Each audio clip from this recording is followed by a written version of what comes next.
Podtacular, the unofficial Halo Universe podcast, presents episode 570, Zee Updates, recorded live on February 9th, 2017.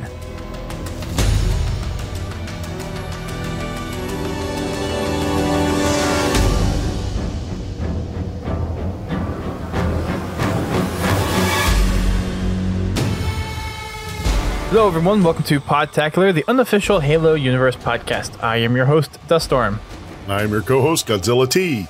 And after getting bumped from a Expert Zone stream that had 343 employees on it on Tuesday, we're back in the hot seat for episode 570. We are 30 episodes away from episode 600. Woo-hoo. That's crazy. I remember when I first picked up the podcast, 200 was a big deal. And we've almost tripled that. Almost. It's amazing what a little time and patience will do. Or a lot of time. And a lot of patience. and a big hole in my wallet from traveling to conventions and all the money I've spent on merch. Anyways. Yeah, 30 episodes away from 600. That's ridiculous. But awesome at the same time. And Laird's already calling dibs on 600. But it's a lot of news packed into this past week and a half almost. We had a lot of stuff coming out from Canon Fodders, community updates, some little trailers that we have, some more videos, other news announcements and whatnot. So we're just gonna run through the whole gambit of what we've been given throughout the Waypoint updates and news recently. So we're gonna rewind a little bit back to Wednesday of last week, the day after we recorded the last podcast, when Grim Brother 1 released his latest Canon fodder. And I don't think he's released one since then, but he talks a little bit about the intel or the logs, they're called Phoenix logs in Halo Wars 2 that we're going to get in Halo Wars 2. And for those that have played Halo Wars 1, which I know, GT, you've been doing that, and I think you've been streaming that a little bit, right? Not the original Halo Wars. I did stream some Halo Wars 2. But... Okay. Anyways, we have, instead of the black boxes, we have Phoenix logs. And if you watched our Campaign Mission 1 video that we uploaded after the little press preview we did, you will see that there were little blue orbs that were the Phoenix logs. And those are little side missions that you can do while you're doing the campaign.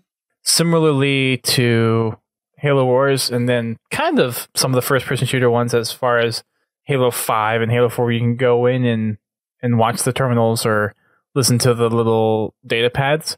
There's a logs section in the campaign menu where you can go and look and listen to all the logs that you have collected. So very similar to the data pads in Halo 5 and the black boxes that were in Halo Wars, the original game. But in Halo Wars 2, there's going to be more than just one log per mission, as there was, I think, just one black box per mission in the first game. Yeah, from the looks of the last stream, there looks like there's going to be several logs per mission. I know from the first one, or at least the first campaign mission, when I played through it, there were 6. So there's going to be a lot. There'll be a lot of extended story, which I like. Which I know quite a few people who will like that a lot. Yeah, the way the story is looking for Halo Wars 2, it looks like it's going to be a really good and really in-depth story. So I'm really looking forward to diving into it, find out what the Spirit's been up to and what's been going on in the last 28 years and what's going on now, and how this is supposed to tie into Halo 6, which ought to be really interesting. The biggest thing I'm interested in is in the official trailer that they put out is the appearance of a Halo ring in the window of the Spirit of Fire. Now, there has been a lot of debate on what Halo ring this is. Personally, I thinking it's another replacement for Installation 04, but there are some other possibilities. The biggest thing I think I'm looking forward to, as far as the logs, is just to see, see the little side stories. I really enjoyed the timeline from the original Halo Wars. There was a lot of information in there. It would be nice if it had some type of audio log to go along with those. I meant in the original Halo Wars. So this ought to be really interesting. I think as far as everything that we saw in the original Halo Wars, it was all text, right? I don't remember. It's been a while, but it was mostly text, right? The original Halo Wars was all text. So that's what they're keeping with, at least from the logs that I saw during the press build and what they've kind of shown in the Canon fodder. That's what it's going to be for Halo Wars 2. But I agree with you. It would be nice to have maybe some kind of, maybe someone reading the log out in the background while you read it. I think that'd be kind of cool. Are you talking about having them separate? Well, no, I mean, having a written log and having somebody read it, that's fine. But have the person that is writing the log read it. Like if it's a log Captain Cutter did, have Captain Cutter read it. Or if it's one of Anders' logs, have Anders read it. I don't know what the format of the logs are. If they're logs from the Spirit of Fire, or if they're just kind of encompassing the universe logs, things like that. I'm looking forward to seeing those. I think they're going to be more related to the team that Isabella came with, all the stuff that happened on the Ark while they were there. Kind of how we had it in Halo 5, where it was a lot more historical. And I know there were a few that were kind of in line with the current time frame, but a lot of it was older, prior information, at least on the St. Helios ones.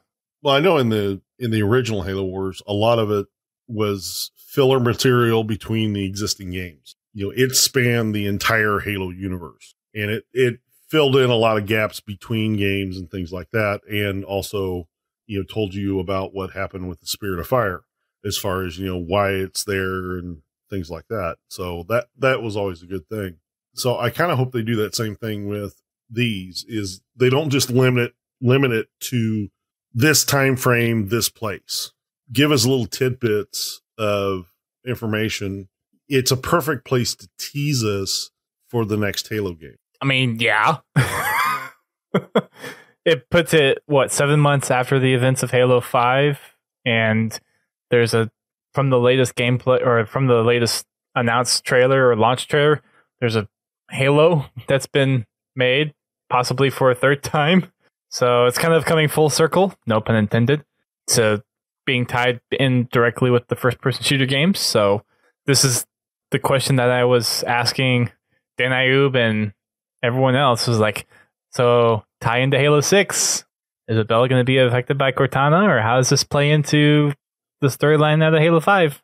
Yeah, that's going to be really interesting, because, the created thing is going full force now. The Infinity's running for its life, trying to figure out how to combat things. We've already seen that Roland has chosen not to join Cortana. Of course, they haven't told us why yet. But, things like that would be kind of neat to find out in those logs, too. So I'm wondering if we're going to see, since it is the Ark from Halo 3, any ties back to that timeline in that game. And kind of hinting what you were talking about earlier, fill in some of the gaps between Halo 3 and Halo 4. Because we were still on the Ark, probably in some, well, I don't know, because the Halo detonated, shook itself apart. We evacuated the Ark because the Halo ring was firing, so any Covenant or anybody that was left there is dead. So I wonder if they managed to open the portal. No. Again. They sent a ship via normal slip space to it, after the Arbiter, because when the Arbiter and Chief left on, I can't think of the name of the ship now. In Amberclad? No. Oh, help me. What was the name of the ship? Forward Unto Dawn. That's it is. When they left on that, the ship was cut in half. Oh, it was the Dawn. That's right. And because the firing of the Halo ring collapsed the portal. And it wasn't until a few years later, when they brought a Huragok in, they were able to reopen the portal to go back to the Ark, because, this is extended lore stuff. So sorry if it's a spoiler. To go back to the Ark to keep the monitor of the Ark from firing all the Halo rings. That's probably in one of those books you haven't read yet, Dust. No, you're correct. I have plenty of reading time coming up when I have my trip to Iceland. So I Good. will be reading another book. I read the Halo Journal on my way back from London, so I'll be reading another Halo book during my flights there and back. I will be reading more. Good. Pids is saying Hunters in the Dark. Yes. I will work on that. But anyway, really, as far as the history after Halo 3, they have the one ship, which was covered in, was it the last of the Forerunner trilogy? The last of the I thought the last of the Forerunner trilogy was when they were talking to Chakkas 343. Yeah, the modder. Yep. Yeah. Well, he steals the ship that went to the Ark. That's where they find 343. Oh, I never made that connection. Yeah. Well, think about it. Where did they kill 343? Or, well, attempt to kill him. At the Ark. Right. The Rubicon, I think is the name of the ship. Yeah. Thank you, Eric Yabu. The Rubicon left Earth via normal slip space and traveled to the Ark. When they got there, they found 343's carapace and managed to reactivate him. But when he reactivated, he didn't immediately immediately assume the 343 guilty spark persona. He was Chakkas, the human that helped. Oh, got it. The Born Stellar on Earth awaken the Didact. So, long lore story. So there's a little bit there, but not a whole lot. What would be interesting is what happened after the Rubicon left, or well, between Hunters in the Dark and now, because in Hunters in the Dark, they started to establish a base on the Ark, one, to study it, and two, to repair it. There's also one other thing on there. Mendicant Bias is still on the Ark. Okay. There is a possibility that we may hear from Mendicant. I'm going to have to put a major spoiler tag on this podcast. Yes. Spoiler alert. Spoiler alert. Anyway, I don't know that we will hear from Mendicant, but it would be kind of cool if we did have something. Well, we heard from him in the terminals in Halo 3. Well, we actually heard from 2 AI in the terminals. One of them was the monitor for the Ark, and then the other one was Mendicant Bias, if I remember correctly. That sounds right. Yeah. Back to the cannon fodder. There's a mention of the classic helmets that actually were released today.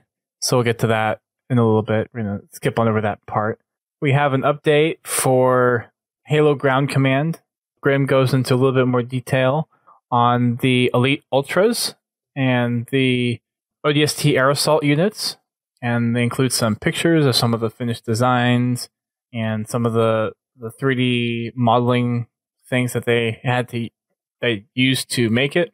Lots of cool stuff in there for those that have the Ground Assault game or are looking to pre-order. You can go ahead and pre-order those now from Spartan Games. I want one of these Elites that's about a foot tall. Get like a custom design or whatever. It would be cool if they'd let us get a hold of the 3D models to where we could, 3D print our own characters. It really would. I mean, don't get me wrong. I understand why they don't, because, they want to sell them, but it would still be cool. Well, for the nerdy or massive Halo fans, if they offered to custom size those and just jacked up the price, you'd have people that would go out and pay the extra money to do it. Oh, yeah.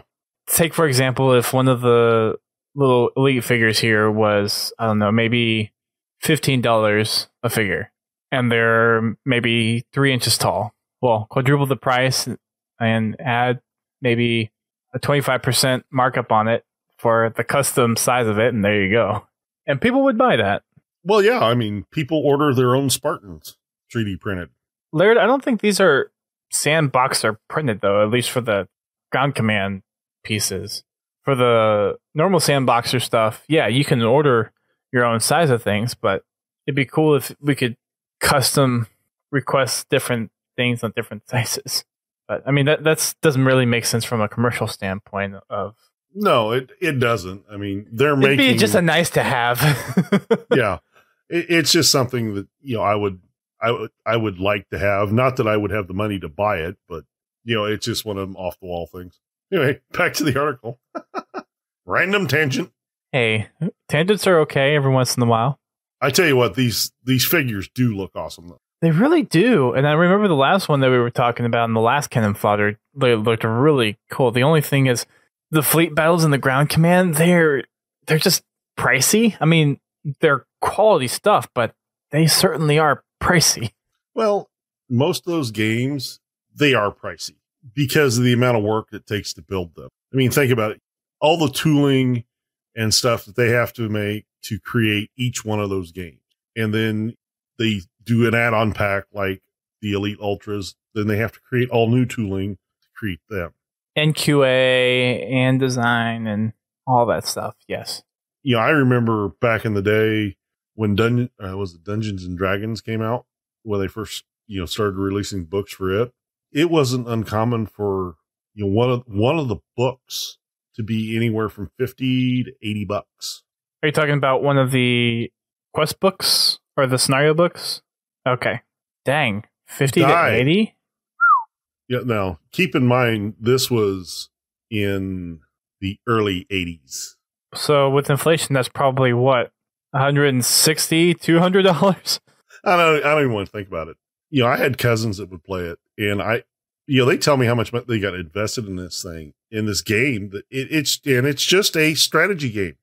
There are no real pieces that you move. You are basically doing calculations on who wins the game. This character has this much defense, this much attack. It does this much damage against its opponent, and you figure out who wins. Sounds like another game that's coming out here in a couple of weeks. They were doing this on notepads. Yeah, that's true. I mean, they were literally sitting there with notepads doing this. You had your game master who, he enforced all the rules of the game. The different die. I mean, a 20-sided die cost you $10. Cost you $10 back then?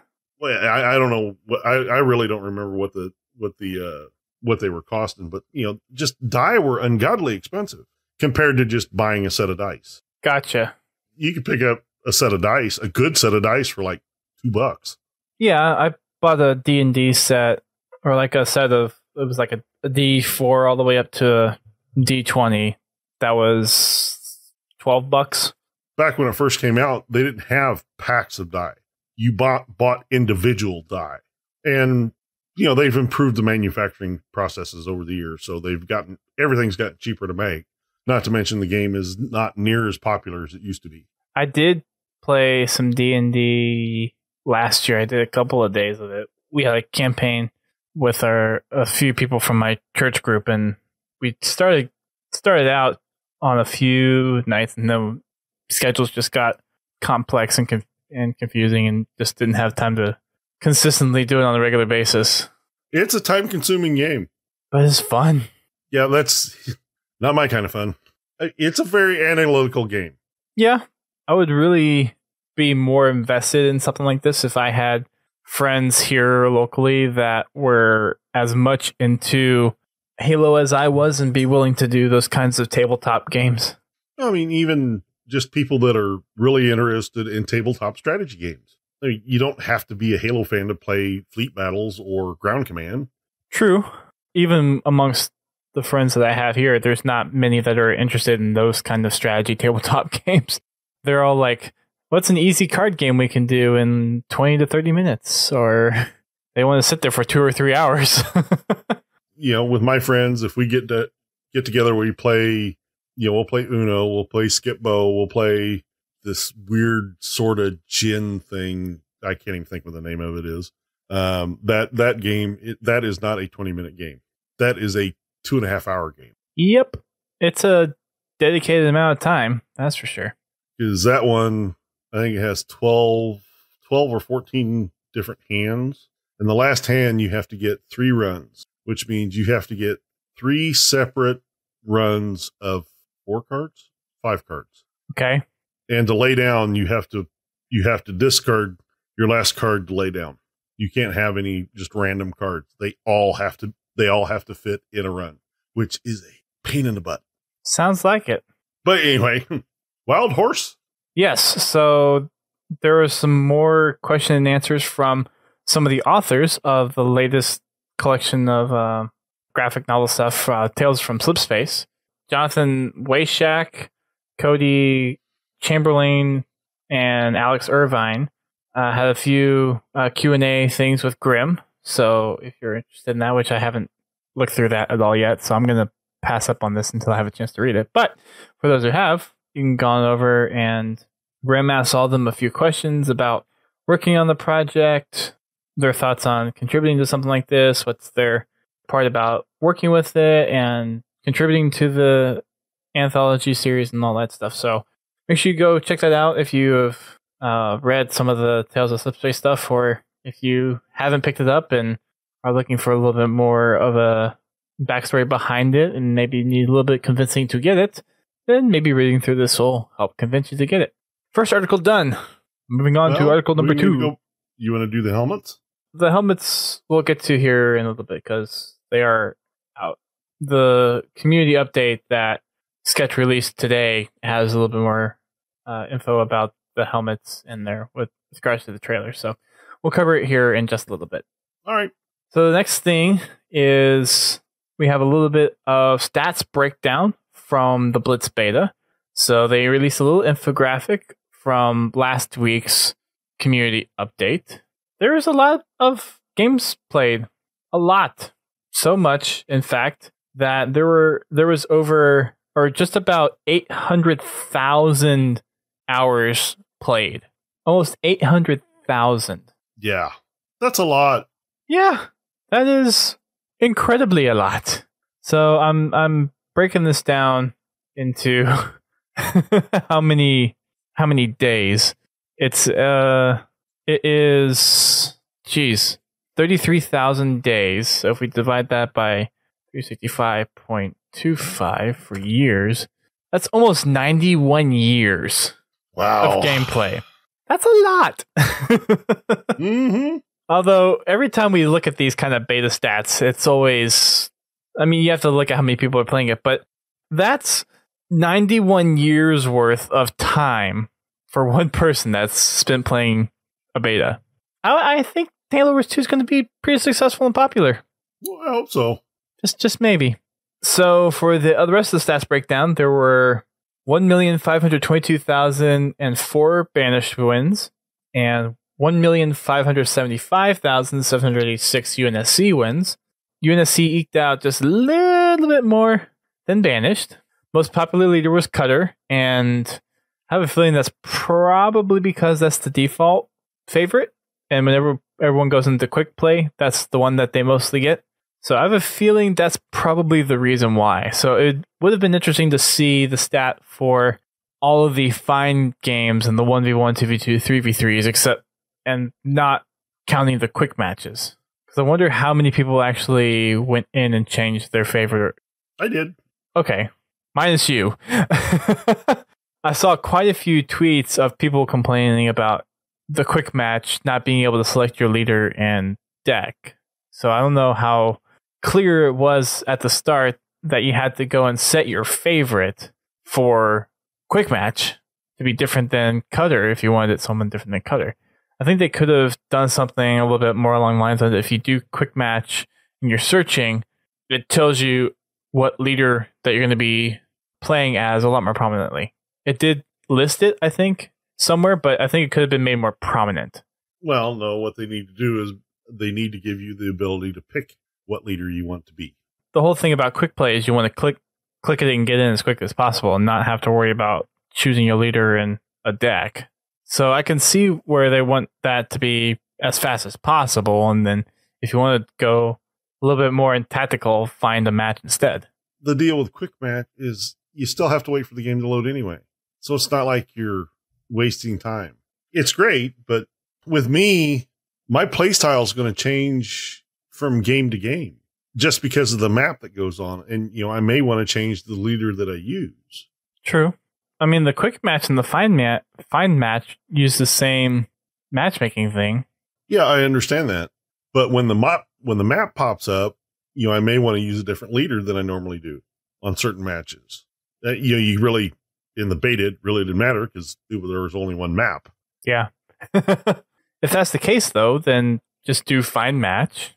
And then when it finds the match, then you'll be able to choose your leader. because part of the choosing leader is seeing what other people are going to choose. That you're going to have to wait for that anyways. I just see why they would not necessarily have that option there in the quick match. I see what you saying with the whole, you have the time to change it. Well, I mean, in the original Halo Wars, you didn't have that opportunity. You didn't have a quick match. You picked your leader and you click find match. So they're doing it backwards in this game.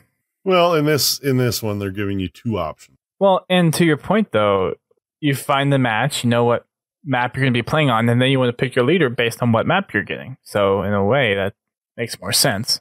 A couple other of the stats. There were over 170 million units killed. Capture Point B was the most contested, which kind of makes sense. It's in the middle of the map. Big surprise. I know, right? The ODST drop was the most used leader power. I think that was primarily because it was the default one you got with Cutter. So again, it would have been nice to kind of filter out a little bit some of the quick match default favorites. The most played cards were the Marines card, the Cyclops card, and the Locust card. No surprise on the Locust. No. Stay tuned. More Locust information coming. Yes. The rarest cards were the Honor Guard, Atriox's Chosen, and Spartan Douglas. So I'm guessing those are the three least played cards, or maybe the three least opened cards. Probably three least unlocked cards. Okay. There were a total of almost 6.4 million packs opened. There were 112, almost 113 million cards played. And the most wins by a single player was by RTS Yoda Vids with 783 wins. I can't believe that. That is hardcore. That's impressive. I don't think I will ever get that many wins just playing any RTS ever, because I'm not an RTS player. Yeah, I think I got maybe that many wins. No, I don't have that many wins, period. In anything. I mean, if you add up all the Halo games I've played, I probably get relatively close to that number.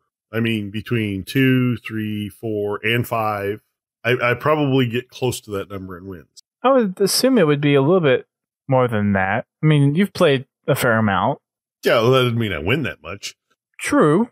I mean, in Halo 2, I think my win percentage was like 30%. Yeah, but how many games in Halo 2 did you play? Thousands? I honestly can't tell you anymore. I played a lot, don't get me wrong. Fair enough. Darn it, that other company, why'd you have to change a website where I can't access my Halo 2 stats? You still can. I don't think it gives me total games played. So if you find an old stats, well, granted, this was more than a year ago when I checked, but old Halo 2 stats links still work. Okay, here you go. A while ago. On Waypoint, you can look up stats. Total games played, 1,004. For Halo 2 or for Halo 2. Okay. 4,787 kills, 7,355 deaths. Fair enough. It doesn't give me wins and losses. That's all it gives me. In Halo 3, wow, I definitely played a lot more Halo 3. 2,810 games. That's a lot. 16,000 kills. Well, 16,078. But that's, as far as stats, that's pretty much all it gives you. So, I mean, probably within that Halo 3 stuff, you could probably find 700 wins or so. Yeah, no. Oh, come on. I'm trying to give you a little bit of credit here. Yeah, no. I know. To each his own. Still, though, 783 wins in a time frame of 11 days is nuts. And Erkibu is throwing out in the chat that he has about 4,000 victories in Warzone. Only? Come on, Erkibu. I thought you were a good Halo player. Oh, wow. He's calling you out, Erkibu.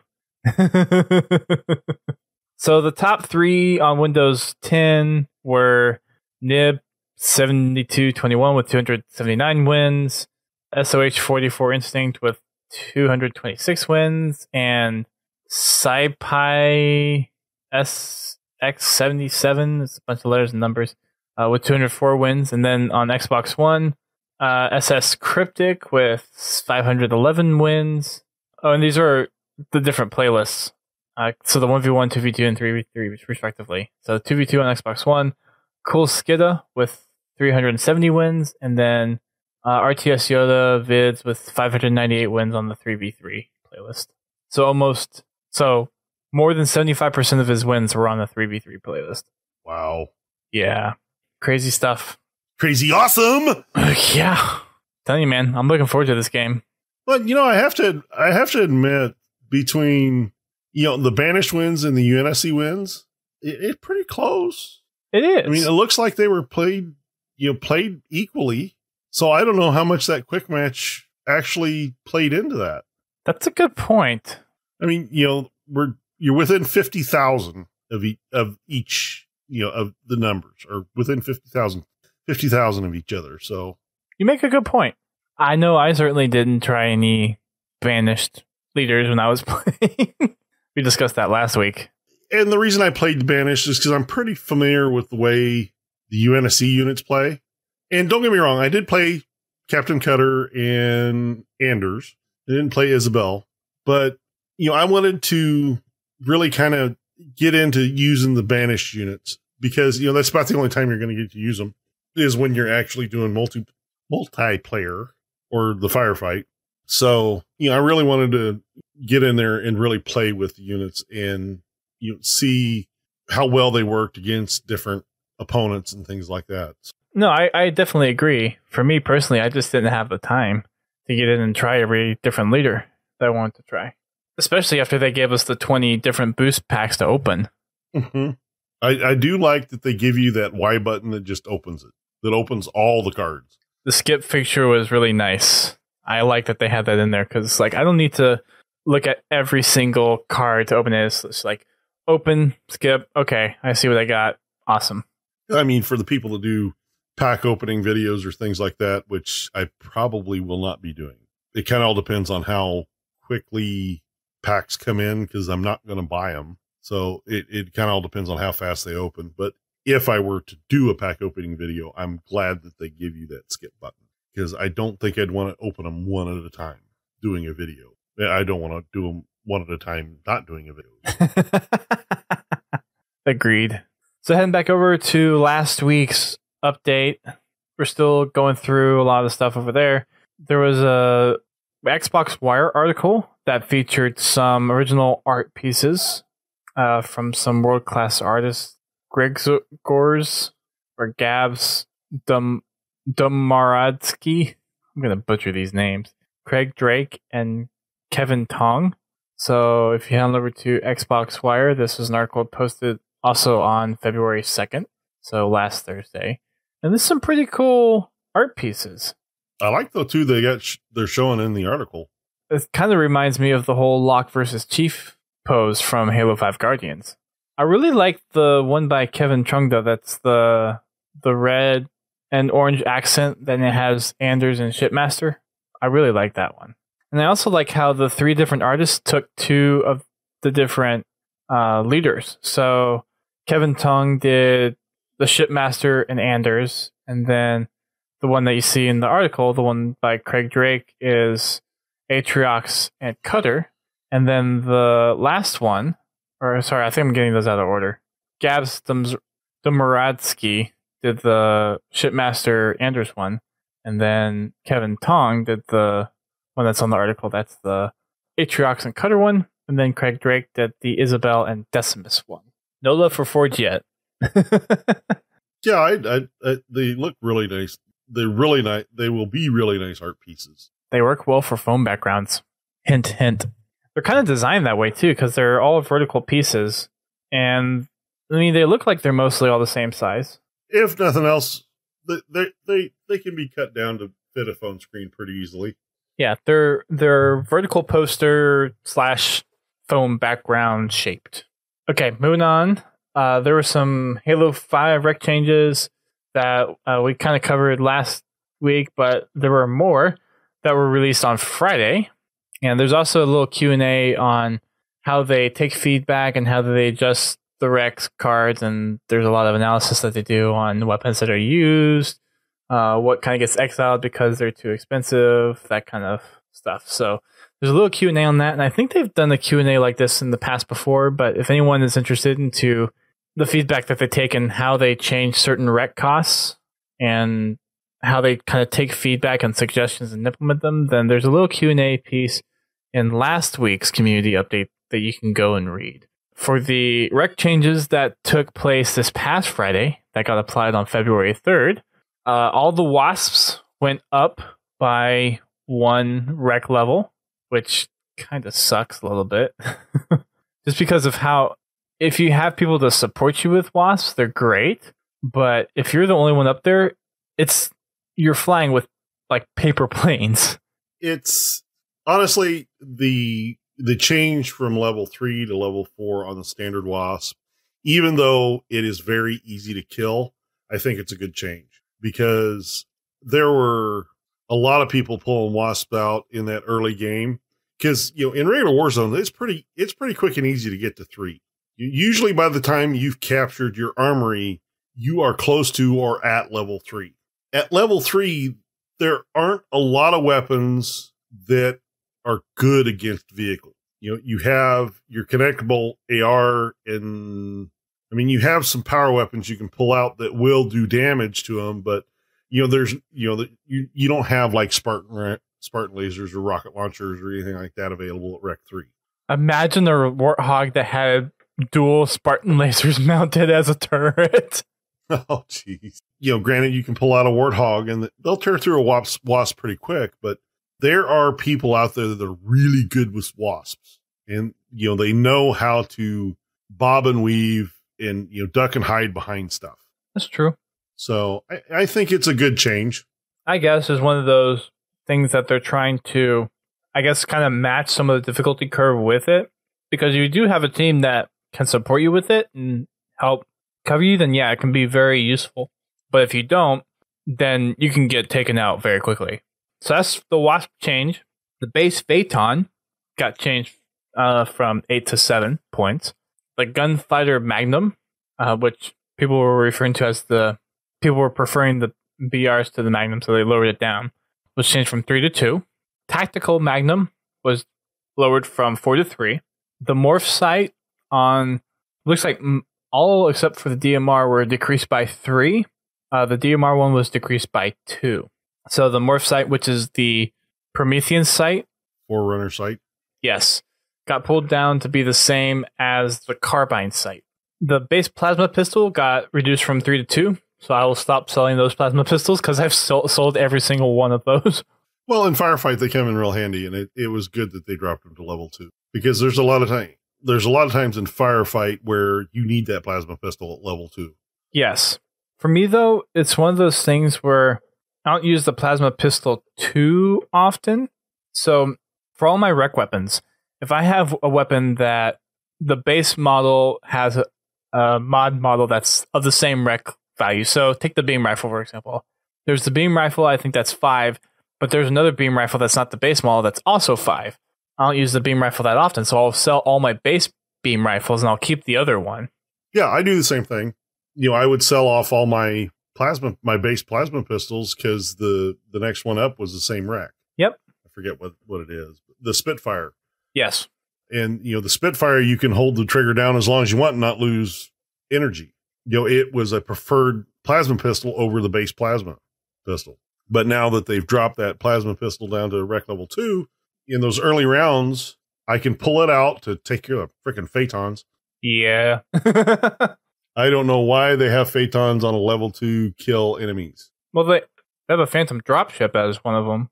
As one of the level 2 kill enemies. Granted, it's not. Yeah, but the Phantoms leave. The Phaetons don't. Well, there's a couple of the Phantoms that are the target ones on level 2 that you have to take out. Yeah, but they're the target. Yeah, that's what I mean. With the Phaetons are just providing cover. The goal is to kill Prometheans. Oh, gotcha. Okay. And if you can't get out of the bases because the Phaetons will light you up as soon as you stick your head out. OP. Yeah. That's good. I mean, the plasma pistol thing is good, not the Phaeton thing. Just to clarify. Random vehicle ultra rare. got bumped up from 6 to 7. So I'm hoping that means that whenever you do that random vehicle, that it is more likely to get a better vehicle and not just like spawn a default ghost or whatever. Yeah, you'll get a mongoose. Stop that. I have had very little good luck with random vehicle cards, so they pretty much get fed back into buying rec packs. There have been times where I've gone and sold off some of the random ones. Now, when Warzone Turbo was around, I'd use them all the time. Yes, and that's one of the reasons why I keep them, is because I'm hoping Warzone Turbo will be a featured Warzone playlist at some point again. That's fine. I have my firefight. Warzone Turbo was so much fun. It is. It's a lot of fun. You know, I'm to the point now that, you know, I've got a lot of legendary weapons that I don't use in Warzone Firefight just because there's really no point in pulling them out because they don't do enough damage to justify the increased cost. Right. You know, there's no reason to pull out a Norfang when it won't one-shot a soldier. Well, and that's kind of the sad part of how Warzone's evolved, is that it was great when you had Warzone first as it came out, where you had the parties of 12 and everyone was in actually playing normal Warzone and not as much assault. But then when Firefight came out, everyone migrated over to Firefight. So it changed how kind of the rec system was used and the focus on what weapons were used. But, you know, what I'm saying is, you know, when if Warzone Turbo shows back up, I have all these legendary weapons and damage boosts and all this stuff that I can use in that. You know, I don't need to rely on random cards like before when you didn't have, when, you know, all you had was Warzone and Warzone Assault. You know, in those game modes, you know, those higher rec level cards and legendary cards were actually really useful. In, you know, Warzone Firefight, they're not useful. They just don't have enough damage output. So it gives me an excuse to pull out the Norfangs and stuff like that if Warzone Turbo comes back out. The random weapons and random vehicles were all tweaked to have their probabilities avoiding over or underpowered wrecks for their levels. I'm guessing that means for like a level 3, you're not going to get anything below maybe like a level 2 or above a level 4 or maybe 5 or something like that. Yeah, I know. I did a common and got an Ultra Wraith one time. Nice. Yeah, I don't think you can get that anymore. The rest of the time, I got Gun Gooses or Mongoose. So there were a few times where early on in the Warzone days before Firefight, where I would roll on one of those random ones hoping to get a certain power weapon or power vehicle to help kind of capture a point and secure the victory. And there were a few times where it came through for me and I got Ultra Ghost or Fuel Rod or Railgun or a tank, and it ended up helping win the game. Yeah, you've had better luck than me.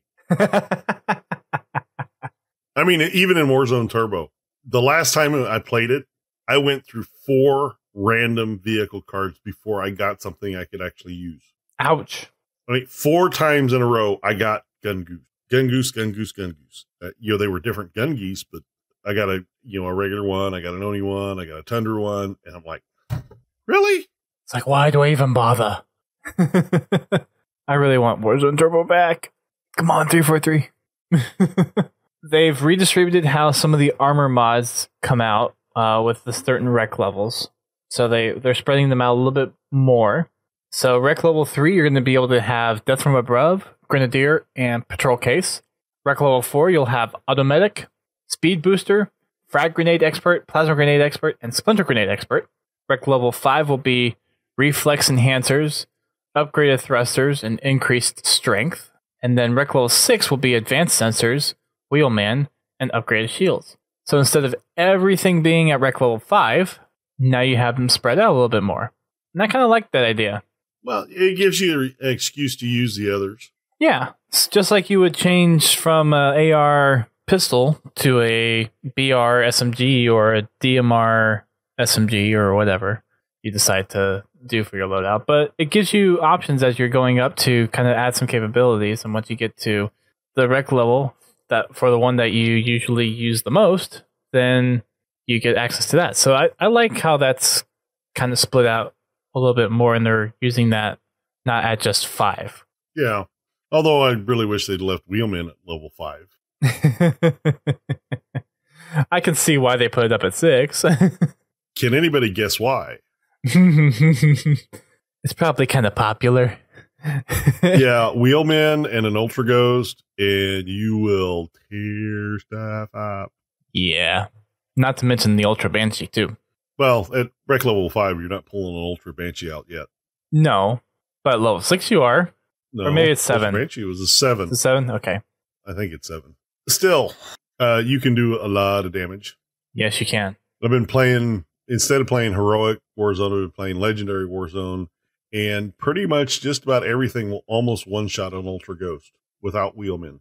It doesn't destroy the Ghost, but it gets it pretty darn close to being dead. So I miss my Wheelman. Aw. Well, you just have to work a little bit harder to get to it, at least this time. So Receptor 17 has been taking some lovely pictures of the classic helmets. So he got it early, and he's actually been taking promotional pictures, and Halo's been throwing them up on their Twitter. So you will have seen Halo tweet out some of Receptor's work over the past week or so. So give him some props for that if you find them on your perusing through social media or whatever. Good friend of the show. You can find them over on Griffball Hub a lot as well. Further down in here, we have some more discussion about the Timmy helmet, and we'll actually get a little bit more to that in this week's update. So I'm going to actually skip over this a little bit because we have more information on that. They talk a little bit about the Warlords experience, kind of how it was a good experiment for what they were trying to see what the population would react. And I think we mentioned this last time, but in case we didn't, Friday and Saturday looked really good, but Sunday the population just dropped. So it was one of those things where it was nice to have it back, but it didn't really seem sustainable as a permanent matchmaking experience for now. But they're going to make some tweaks, and they'll bring it back in a little bit later. There was a bug with the join in progress that prevented people from rejoining if 2 players ended up dropping. So there's some stuff that when they bring back Warlords in about a month or so, they'll retest that code and make sure everything is good for that. And then there's some community stuff in that we discussed last time as well, so talking about the Listen In podcast, new information on the World Championship handbook, a lot of other tidbits that you can go and read up on. And then another 343 team member spotlight, which hopefully we'll come back around to those in the future. There was a Easter egg in Warzone that was hinted at in a poem by David Ellis a couple weeks ago, and some people over on Reddit found the Easter egg and was able to get it on film, and they posted it up on YouTube, and it's a grunt mounting a crawler in Warzone Firefight. That'd be kind of a painful ride. Just a bit. I wonder where that spike went. I don't want to know. That's it for last week's community update. So we'll go ahead and roll on over to some more recent news, stuff from this week. So for anyone that is following the pro circuit for Halo, the World Championships, the finals were announced this past week, on Monday actually. It's going to be taking place in Burbank, California at the ESL Studios on March 24th through the 26th. I will be there, as long as my girlfriend lets me go, doing pro interviews and doing some recaps and whatnot. But you can go ahead and purchase your tickets as of Tuesday. There's a 1-day pass, there's a 3-day pass, and then there's a legendary 3-day pass. So if you buy any of the passes, you'll be able to get spectator access, and then you'll get also a Halo World Championship t-shirt and gold packs. For the 3-day ticket, you can enter to compete in the free-for-all competition that they'll have. And then if you have the legendary ticket, you will have preferred seating during the 3 days of the event. And you'll also get an ESL hoodie and a Halo World Championship drawstring bag. For the 1-day ticket, you'll get 3 rec packs. For the 3-day ticket, you'll get 5 rec packs. And for the legendary ticket, you'll get 10 rec packs. And again, tickets are on sale now. You can head on over to halo.gg or find more information over at HCS on Twitter. And again, that is in Burbank, California, March 24th through March 26th. I will be looking forward to meeting up with some of the pro players that I've come to make friends of over the past couple of years, and hope to meet up with the casters again, and everything is looking good for that.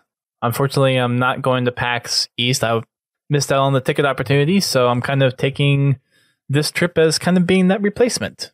So it'll be nice. I'm looking forward to it. Moving on to some updates to Waypoint and the Halo app on Windows 10 that will be coming with Halo Wars 2. Integrated stats and deck building is going to be a core feature of the website, and then there's going to be some basic stats that you'll see in the Halo app under the Halo Wars 2 tab. They talk mostly about the web interface, not necessarily the app, but there is some kind of basic functionality within the app. And then you have a full service record that you'll be able to view in the app as far as like game history, wins, losses. And then on the website, you'll be able to completely customize your deck or your decks for your leaders and manage your deck library there as you would be able to do it in game, which is a really cool feature. I like how they've done a lot of stuff with the Halo 5 customization online and being able to manage your Rex and change your Spartan there, and a lot of the stuff that they've added since Halo 5's launch. So it's good to see that they're coming out with this feature set straight out the gate with the launch of Halo Wars 2. I always like being able to access that kind of stuff on the website because it's a little easier to deal with, in a browser than it is on the console. Yeah, and it's nice to be able to, like on your downtime, be able to go and manage stuff, and then when you get to your console or get in game, you're just focused on getting into matches or playing campaign or whatnot. It's something that you can kind of do in a little bit of downtime instead of having to sit in game and mess around with it. Especially for something like building decks, because for something with Halo 5 Guardians of just like going in and customizing your player, okay, doesn't take that much, but for doing a deck, I mean, if anyone is like for doing card games like Magic the Gathering or whatnot, you can spend quite a bit of time creating decks. So having this as a feature you can use on the website, I think a lot of people are going to use that to its fullest extent. And Confal is saying, plus you can Halo at work. This is true. Just don't let the boss catch you. Well, unless your boss is okay with it. Who knows? Maybe you can just get him to be involved with Halo and you can sell him on Halo. Yeah, I don't think that's going to happen. Underneath all the web info and the app info that I think it was Grim. Yeah, Grim provided. He also had a little bit of Q&A with some of the folks responsible for the web integration piece. So KP, who's the program manager, I actually know KP fairly well. Rob Johnson, ecosystem designers, Simon Gordon, software engineer, and Tyson Matinich is an engineer. They have a few Q&As and they kind of describe the experience of doing the deck builds and being able to see your game history as it compares to the in-game functionality. There's a little bit of information about what you can look forward to as new things coming out, and one of the things that kind of caught my eye was the difference that they're going to be showing as far as statistics, because whenever you look at first-person shooter statistics, you're looking at kills, wins, losses, assists, all that kind of stuff. But for the RTS stuff, they're going to be looking more information on production of units, resources that you gather, populations that you're able to get up to, and more of the tactical information with regards to your armies. And that's more useful on the RTS scene than it is the first-person shooter side of the house of like wins and losses and all that kind of stuff. Information at that level, they say, is also more useful for identifying patterns and deriving opponents' strategies, which we're looking at a strategy game that's a little more kind of a planning strategy than it is for first-person shooter, like immediate strategy. So you're going to see a little bit of difference in there. I don't remember what the stats looked like for the original Halo Wars. I know they had some stat tracking, but I don't remember what it looked like at all, because I barely played any multiplayer. Yeah, I don't even think the website's still up. It might be. Pins, Confal, Erkibu, any of you want to check? No, let me look. I think I have it bookmarked. I may not. While you're doing that, some of the new stuff that they're looking to include is stats across all game modes, additional charts to illustrate kind of a timeline of events, unit build orders to provide insights on strategy, and of course they're going to be looking for community feedback on what people like about the stats that they have, what they would like to see more of, maybe less of, all that kind of stuff. So 343 obviously is very much looking for feedback in all aspects of the game. So make sure your voice is heard when it comes out, and compare it with other RTSs if you're big RTS fans of what you see in other games, and throw your recommendations their way. They're going to be looking for it. That covers the Halo Wars 2 stats and game history stuff that's going to be coming with the launch of the game, which will be pretty nice. And that brings us to the latest community update, which was released a little bit before we started this podcast. Just a little bit. About 30 minutes to be in fact. So starting off, we have Ultimate Edition users being able to access the game early on the 17th, just barely more than 7 days from us recording this podcast. Anyone who has pre-ordered the Ultimate Edition will be able to play Halo Wars 2 early. Now, PC preload went live kind of under the radar a couple of weeks ago, and the Xbox One preload just went live about an hour ago. So you can go ahead and preload if you've purchased Halo Wars 2. You can preload the game on your Windows 10 PC or Xbox One. It is a Play Anywhere, so if you bought it on one platform, you can download it on both. That's how it works.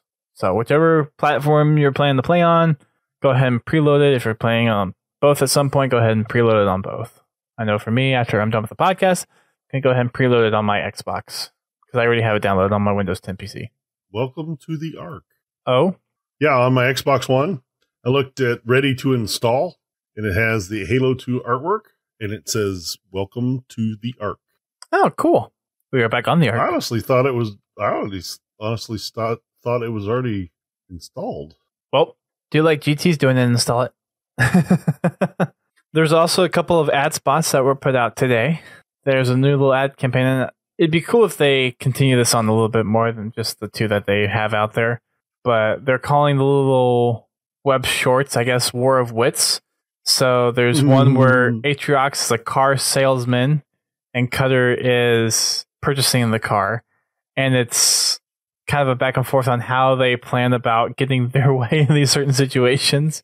So if you haven't watched them yet, you must go watch them because they are really well done.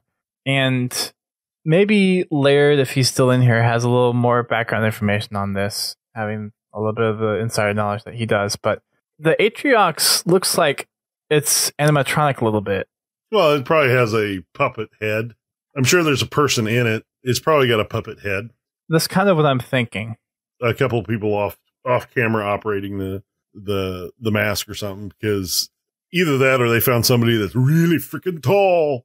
But no, I'm sure it's an animatronic head or, a puppet style head. The main reason I was saying that is because they're not using CG. They're using something that has been made in real life. Oh, yeah. This is live action. So this is something that we'll see in the Halo Museum someday. Someday. It is freaking hilarious. I highly recommend, if you have not watched them, watch them over and over and over again. They're great. I licked it. Oh. Laird did chime in and he says it is fully animatronic. And it was a guy in the costume with stilts. The actor was 6'7". Yeah, he definitely wasn't short. Just 2 inches taller than me. I could have played Atriox.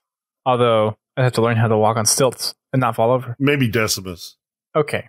I'll concede to Decimus. They were absolutely hilarious commercials. They really were. The other one was them fighting over the armrest in an airplane. And that's what GT was just referencing about licking things. You had to give it away. You wouldn't let them find out on their own. If they're listening to this podcast and they haven't watched it yet, then they need to get the priorities straight, right? I'm kidding. Yes. Go watch those. They're on Xbox's official YouTube channel and the Xbox On official YouTube channel as well. I would imagine they're on the dashboard somewhere. and I don't know if these would make TV spots, but they're hilarious, and you should go watch them. For some of the Blitz follow-up, there is some feedback that 343 responded to. I know there was a lot of discussions about colors, so they said they're going to be looking into ways to make that experience a little bit better and easier to identify the colors. They said they are going to fix some of the PC UI bugs. So I mentioned this on the last podcast, and the mini map clicking thing, they said they're addressing that, which is nice. There are some comments about being able to group stuff during Blitz, and they said that the 5 through 0 keys still use groupings, but the 1 through 4 is still going to be mapped to all the Blitz cards. But if you're on PC, you can use that grouping. Proving Grounds will be the only map that will be available to be played in Blitz at the game's launch, which kind of sucks. I was hoping there would be more than just the one map, but looking at the response that they have, they didn't say outright it was only Proving Grounds, but the way they phrased it made it seem it was going to be only Proving Grounds for Blitz. As far as rank and experience, you'll have a visible rank that will be based on experience, so completing weekly and daily challenges, playing games, and unlocking achievements. So that'll be your service record, progression rank, but there will be a skill rank implemented post-launch. So everything right now is kind of socially based, but later on, I guess they'll kind of, like they did with Halo 5 Guardians, where everything was kind of mixed in together, they'll break that out into competitive and social experiences. PC has a feature for push-to-talk being implemented in it, and then there's also ability to mute yourself in the roster. So if you have a mic and just want to be muted, you can mute yourself. There was a question in there about having other factions in there, like the Flood and Forerunners, and they said that they're only focusing on UNSC and Banished for this game. People were asking about a map editor, and they said that they have no plans for one at this time. People were asking about preloading, and we just mentioned that preloading is live for Windows 10, and it's now live for Xbox One. They're working on a fully compiled list of changes and tweaks they're making with regards to community feedback. I have a feeling we'll get that probably next week before the early access goes live. There's some questions about regular versus veteran, Cyclops. So they're looking to make that a little bit more distinct and clear on the card descriptions. I already talked about the grouping question. There was a question about, and this is more for PC, but screens that have a 21:9 aspect ratio, whether or not it would either clip the top and bottom of the default view or if it would add it wider. And they said it would just add more wider fidelity. So what you would normally have for the top and bottom viewpoint, you just get a wider view. There was a question about increasing population cap on Xbox One due to resources. They're looking at optimizations based on feedback, and they said they are able to increase the population cap between the beta from last year and the upcoming release. I didn't even know that was an issue before. I probably just didn't play enough games to realize it was an issue. People were talking about score limits and how short the Blitz games felt, but as far as their visions for it, they're taking that into account, but they want this to be a action-oriented and quick experience, giving a little bit more variety, which I think is appropriate. The only thing I would probably say about the scoring is, this is something they'll have to kind of watch, is some type of mercy rule. That is about the only suggestion I can make. If you get so far behind, it just goes ahead and ends the match. But the game seems to be the right length, for a quick hop in, play a few games. I don't think it needs to be any shorter or any longer. I would agree. And then the last question from feedback that they addressed was anything being rebalanced in the game, i.e. the locusts. And they said absolutely. So expect a nerf on the locusts a little bit. Yeah, they actually said they're going to adjust the locust DPS, health, and shields. In other words, they're going to reduce them. looks like they're gonna modify the Scarab so it can attack units that are closer. That is something I did notice. It kind of had to have some distance before it would actually attack. You know, if the units were right under it, it wouldn't attack them. Really? Huh. Okay. Interesting. I didn't play enough to even realize that. Still, at least people found it. You want to read through the rest of the list there? Sure. Looks like improved responsiveness of the Blitz cards, hand inputs, improved overall game performance, improved UI responsiveness. That's something tonight. I did notice that occasionally it would be rather slow. They improved the skill-based matchmaking to give you a more closely matched opponent. I need that for sure. Looks like they improved the initial loading time. I wonder if that's from game launch. That's what I would think. Oh, fixed a bug where card hands and units not responding. I did have a couple of units get stuck and would just sit there. Let's see, you already talked about the PC. Yeah. Well, so the PC performance and hardware detection and compatibility, that's something that's kind of always a working thing, especially with working on the game that's going to be for a platform that's all identical with the Xbox and then on PC having a whole bunch of different hardware requirements. Yeah, that's going to be a continuing thing for several years. As new hardware comes out, they're going to need to update the game to be compatible with the new hardware. And then improve multiplayer network reliability and lots of additional fixes. On to bonus packs that you'll be able to get. For participating in the beta, you'll be able to get 2 card packs that will be waiting for you on launch. Again, if you just launched the beta, you got 1 pack, and then if you finished the match, you got 1 pack. There's also 2 Halo Wars 1 achievements that will earn you some Blitz pack goodness. If you have earned the Play in the Field achievement, you'll get 1, and then if you have received the Adjudicate the Arbiter achievement, you will receive 3. And I don't know which those achievements are. If you want to look that up real quick. That was you wanted to do, where is it? We're playing the field and Adjudicate the Arbiter. Adjudicated Arbiter. Un momento. I will look that up. As he looks that up, there's a third option, and that is if you have the Halo Wars Definitive Edition, you can get 1 Blitz pack for completing that achievement and 3 Blitz packs for completing the same achievement. So if you get both of those achievements on the original Halo Wars 1 and then the Definitive Edition Halo Wars, you'll be able to get those packs. I'm hoping, and I don't know if this is something that is going to actually take place, but I'm hoping this is something after the fact that you can get even after you finish the game. The achievements to unlock, I'm hoping that if you unlock them after the game launches, you'll still be able to get those bonus packs. I don't see anything in here saying that you won't be able to get them, so I think it's probably safe to assume that if you get those achievements after the fact, you'll get those packs. If not, I think people are going to probably make a fuss about it, and then they'll probably go in and fix it. So did you find those achievements? No, I am still looking here. Well, while you do that, I'm going to go ahead and start reading off the full achievement list for Halo Wars 2. Within this list, there's also some screenshots of the achievement backgrounds that you get on Xbox One. So you can go in and pull those if you would like. Starting off, Wake Up, 10 gamer score, campaign mission completion. Wait a second, what? Oh, so these are all the individual campaign missions. Got it. Next one is A History of Decimation. It's another 10 gamer score. Dominated. Guerrilla Tactics. Stirring the Pot.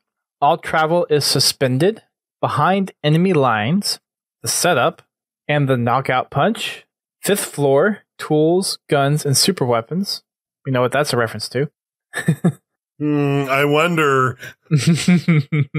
Sentinel Size Matters. Last Stop, This Town. Yeah, so that's all the campaign missions. So that is 3, 6, 9, 12 campaign missions, or campaign mission achievement. Learn the Ropes. Complete the basic standalone tutorial. That's 10 gamer score. Know the Ropes. Complete the advanced standalone tutorial. That's 10 gamer score. 2 heads are better than 10 gamer score. Complete a campaign mission in co-op. The war is over. Complete the campaign. 30 gamer score. The hard fight. Complete the campaign on heroic. 40 gamer score. Surviving the long war. Complete the campaign on legendary. 60 gamer score. Gold rush. 20 gamer score. Earn a gold medal on any mission except prologue on any difficulty. Palmer's Pure Gold. 30 gamer score. Earn a gold medal on every mission except prologue on any difficulty. Wait, huh? Earn a gold medal on any. That was the first one thing. Earn a gold medal on every. Got it. Lone Wolf. 40 gamer score. Complete any mission except the signal on solo on legendary with all skulls activated. There's your lazo. Well, if they do it like they do it in Halo 5, the original. Oh, okay. No, in the original Halo Wars, some of those skulls are pretty good bonus skulls. That's true. That is very true. We also have Comrades in Arms, 20 gamer score. Earn a gold medal on any mission except prologue and co-op on legendary. A little bit extra, 10 gamer score. Complete half of the campaign bonus objectives. A lot extra, 20 gamer score. Complete all of the campaign bonus objectives. So those are like the Phoenix logs, that kind of stuff. Alas, Poor York, 10 gamer score. Collect the skull. Collect half the skulls. Morbid Curiosities, 20 gamer score. And collecting all the skulls, 30 gamer score. And that is collecting a dream. The Scrappy 6, 20 gamer score. Complete a match-made multiplayer match as each of the starting 6 leaders. First Steps, 10 gamer score. Complete a match-made multiplayer match. Natural Intelligence, 10 gamer score. Win a skirmish match against only AI opponents. 2 heads are better than 1, 10 gamer score. Win a skirmish match with a friend against only AI opponents. 2 or more. You've got a case of the Barley, 20 gamer score. In a skirmish match against legendary AI, recycle your base in the first 5 minutes and then win. Oh, jeez. Okay. I'm going to need some help with some of these. Well, a lot of these you can do against AI. Well, legendary AI. Yeah, it does. Actually, in the original Halo Wars, they had similar achievement, and it's not that bad. Okay. It's at least in the original Halo Wars. Now, Halo Wars 2 might be a totally different story. But hey. As far as getting the packs, the 2 achievements you need to complete. One of them is complete the heroic campaign. The other one is win a skirmish match with each leader. Oh, that's not too bad. Yeah, you can play, against the AI on normal. It doesn't have to be legendary or heroic or the instant 50 or whatever it is. So you play 6 games. That's not bad at all. Those are easy packs to get. Heroic mission make sure that I get will be a little make difficult. Sure I get that done on the definitive edition. Me too. I mean, the campaign part will be harder than the other one. The playing the field achievement is definitely the easier one. And that one is the one that gets you 3 packs. All right, so moving on with the rest of the achievement list, we're a little more than halfway done, so we're almost there. The rank and file, 10 gamer score. Recruit or construct one of each UNSC unit in multiplayer or skirmish. Launch units only. The tribe, 10 gamer score. Recruit or construct one of each banished unit in multiplayer or skirmish. Launch units only. Trash compactor, 20 gamer score. Destroy 100 vehicles with anti-vehicle units in multiplayer, skirmish, or blitz. Fly swatter, 20 gamer score. Destroy 100 air units with anti-air units. Multiplayer, skirmish, or blitz. Meat grinder, 20 gamer score. Kill 100 infantry with anti-infantry units in multiplayer, skirmished, or blitz mode. So all these are the last few are skirmish or blitz mode only. Spare change, 10 gamer score. Spend 5 leader points in multiplayer or skirmish. Big spender, 30 gamer score. Spend 100 leader points in multiplayer or skirmish. Space healer, 30 gamer score. Cast 100 healing leader powers. Multiplayer, skirmish, or blitz. Overkill, 30 gamer score. Destroy 500 units with leader powers. Multiplayer, blitz, or skirmish. The hand that feeds, 20 gamer score. It's a secret achievement. Ooh. Yeah, I love it when they got secret achievements. Dun dun dun. Making the most of my day, or making the most of the day. 10 gamer score. Complete 3 daily challenges in 1 day.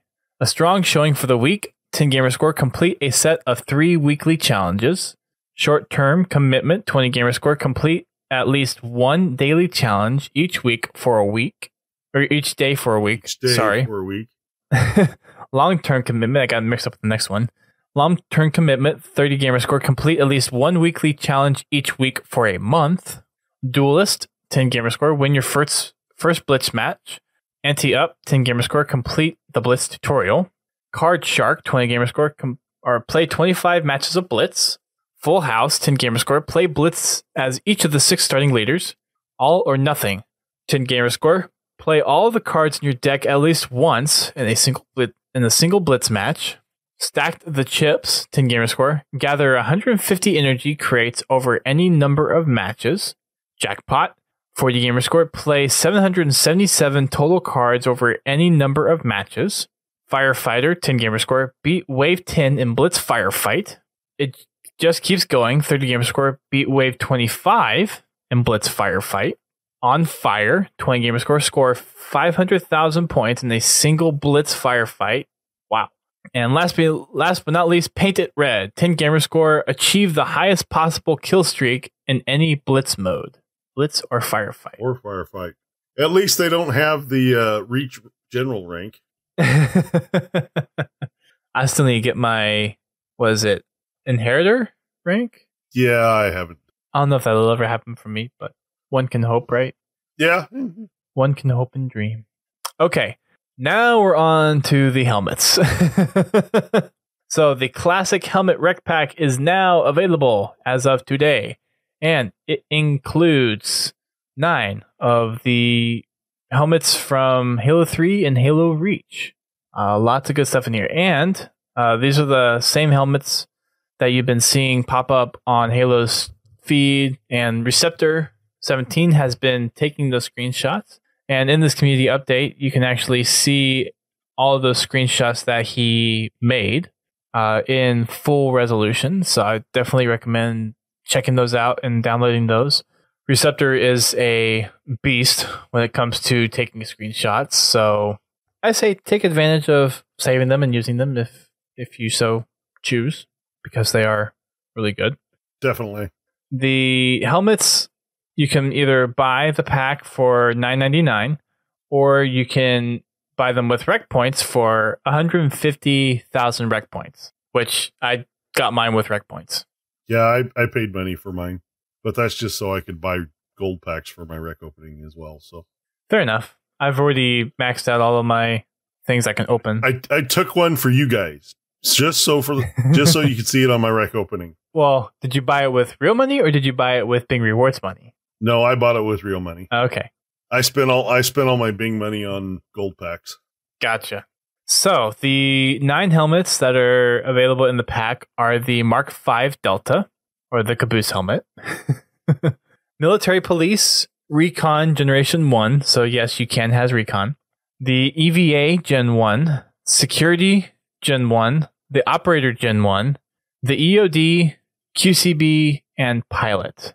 And they are pretty reminiscent of their original counterparts. They're obviously kind of made in the Halo 5 style, but you can tell that they are more or less pulling from what they were originally sourced from, whether Halo 3 or Halo Reach.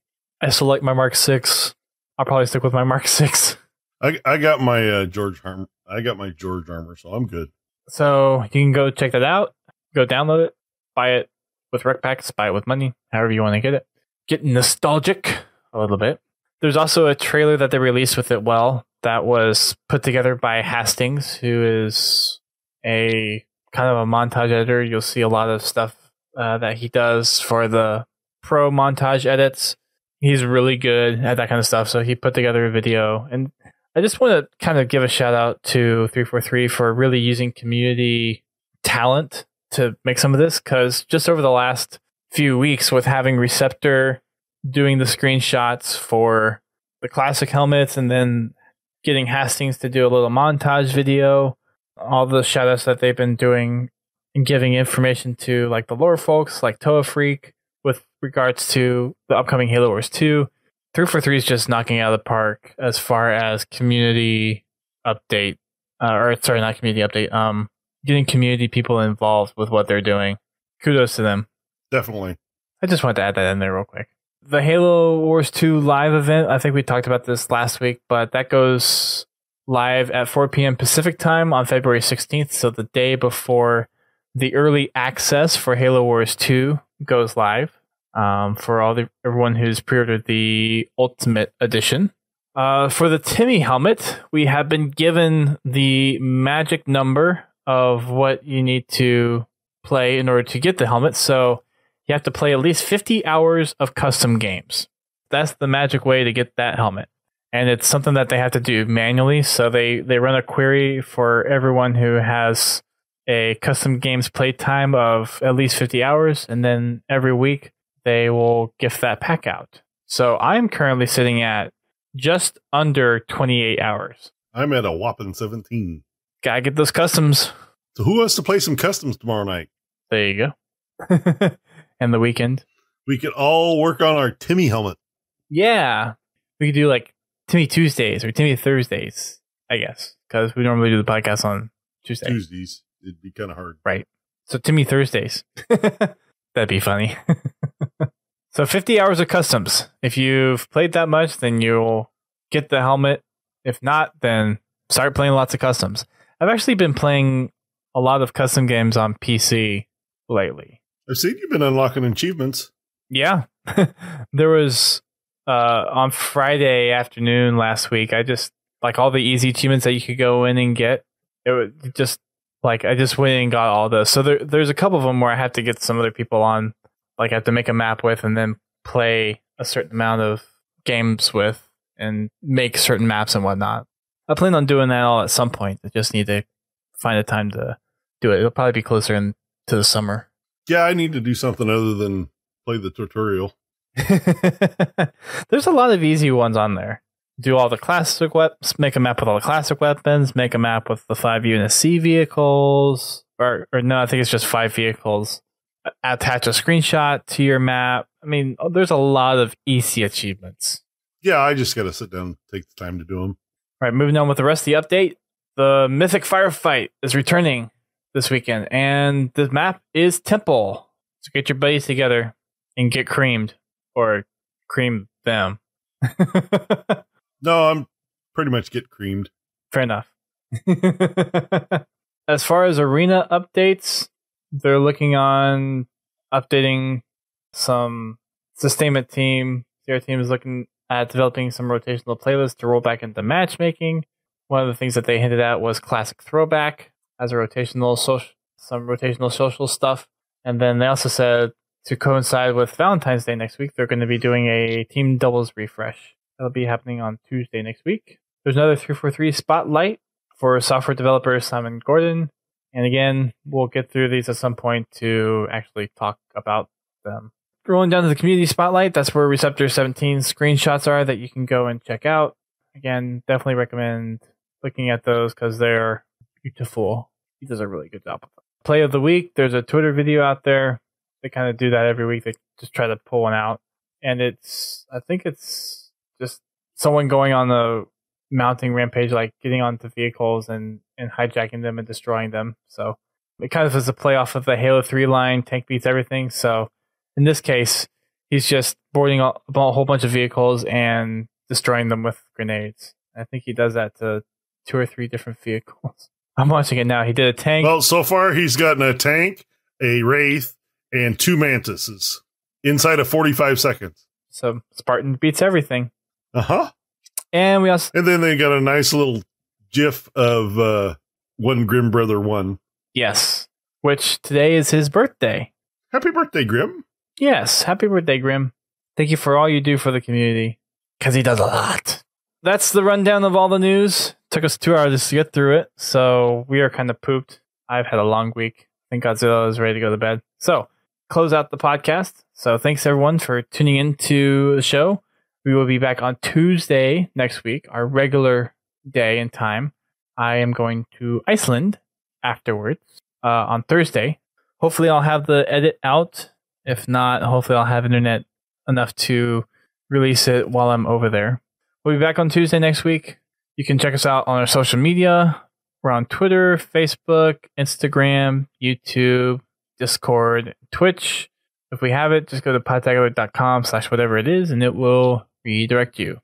As far as Discord is concerned, that's kind of being our forums replacement. So I made an announcement a while ago that we're going to take down the forums. We're focusing on just using Discord as kind of our place to collaborate and talk with one another. So I encourage everyone to go over and check that out. Again, podtacular.com/Discord will take you there.